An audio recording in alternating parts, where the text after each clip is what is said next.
देखिए, ये निर्णायक सरकार है। 2014 में जब से आई है तब से बहुत महत्वपूर्ण फैसले लिए हैं। 2019 में आने के बाद और जो फैसले लेने की रफ्तार थी वो तेज हुई है, फैसले भी बड़े लिए गए।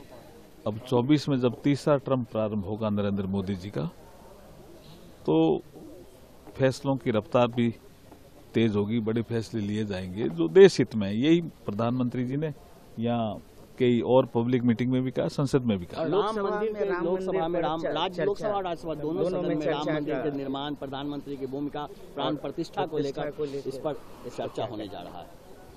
देखिए, लोकसभा में रूल 193 के तहत और राज्यसभा में रूल 176 के तहत आज दोनों सदनों में ही जो राम मंदिर निर्माण का जो ऐतिहासिक महत्व है उस पर और रामलला की प्राण प्रतिष्ठा पर, उस पर आज चर्चा होगी। सदस्य अपने अपने विचार रखेंगे और मुझे लगता है कि जिस तरह से कल व्हाइट पेपर पे हमारे लोकसभा में जैसे अच्छी चर्चा हुई है, ऐसे ही आज भी अच्छी चर्चा होगी, ऐसा हम मानते हैं।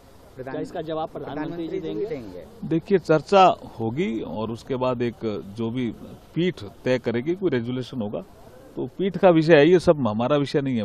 पीठ क्या तय करती है उसके अनुसार हम कार्य संपादित करेंगे। ये चर्चा बहुत जरूरी है। देश की जनता को सच्चाई की जानकारी होना चाहिए।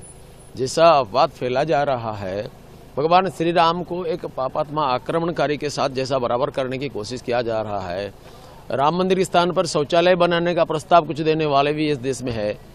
इस स्थिति में वास्तविकता क्या है? भारत का अनन्य राष्ट्र पुरुष, समस्त मर्यादा और मूल्यबोध का प्रतीक, सामाजिक समरसता और राष्ट्रीय एकात्मता का प्रतीक, जो दीन दलित सबको सम्मान देने वाले और पूरा राष्ट्र की एकता को प्रतिष्ठित करने वाले, हिमालय से लेकर कुमारिका तक, अटक से कटक तक, सौराष्ट्र से गंगा सागर तक, सिंधु से ब्रह्मपुत्र तक पूरे देश को एकता के सूत्र में बांधने वाले, भरा यौवन में सिंहासन छोड़ करके राष्ट्र की एकता के लिए जो वनवास किया, उनका जीवन का तात्पर्य के बारे में जनता को बताना।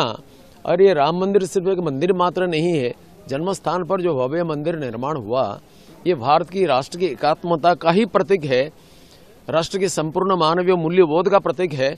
इससे राष्ट्र भावना का जागरण होता है।